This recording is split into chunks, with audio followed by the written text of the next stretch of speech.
Hey guys, it's Libby, and today I'm filming a whole slew of reviews. This video is going to be about Radiance, and then in the future you can look forward to my reviews of God Help the Child and Midwinter Blood, and I'm also going to be going to my mom's house to film a review of Salt to the Sea with her this afternoon. So, Radiance. This is a book by Catherine M. Valente. If you've been following me, you know that I have been making quite a substantial Catherine M. Valente collection for a year now.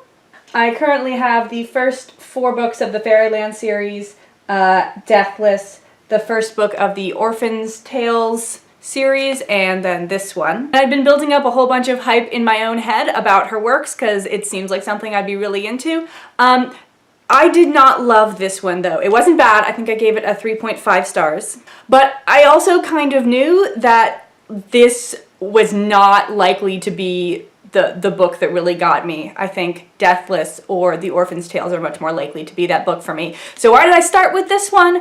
I'm not really sure. It worked well for the Booktubeathon challenge, read a book only at night, because it's about space. That was in July. It is now October. I did finish this last month though, but it did take me longer to get through because this book is not like designed to be easy. It is not going to hold your hand. It has a non-traditional structure. It's told out of sequence through like police interviews and descriptions of film footage. So it's kind of similar to Illuminae or S by J.J. Abrams, but this is more just, it's pretty much all just words.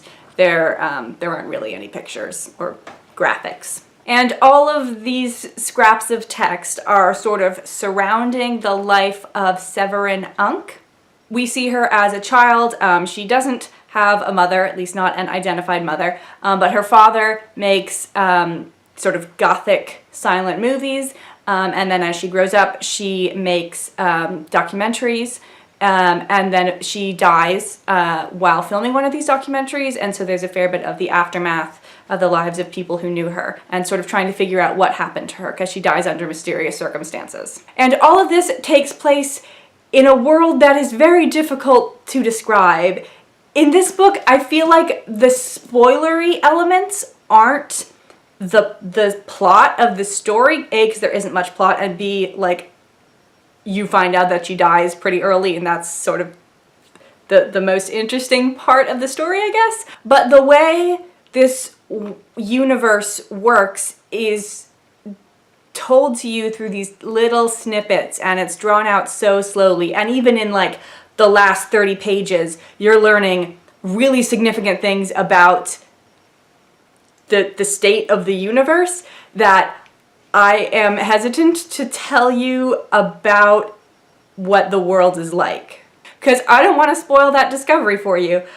So the most that I can say is that it's deco-punk, so the sort of whole timeline of the story takes place from like 1900 to 1960, with these sort of important elements of Severin's life taking place in the 20s and 30s. And it's happening in an alternate reality where sort of as the various European imperialist nations had finished taking over what remained of Africa and Australia in the 19th century, they then developed the technology to expand to other planets in addition to other continents.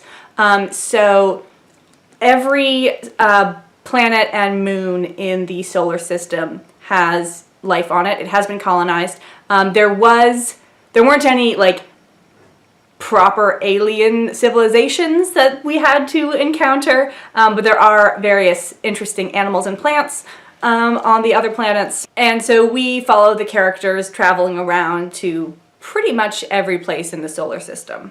So because of all this, because it's non-linear, because you're sort of switching formats and perspectives, because the world building takes place over the entire book, I found this kind of inaccessible. That said, I did like it, and I'm not sure if I wish that it had been easier. Yeah, I think I do. I think we could have, I'm not sure. Something could have been done to make the situation clearer and have a bit more of a plot. And so I do kind of want to reread this. Normally a 3.5 is not a rating that for a book that I would be planning to reread, but I think now that I know everything, going back and reading it again might be easier. So do not pick this book up lightly, but if you are comfortable with being confused in a book, this might be the sort of thing that you will like.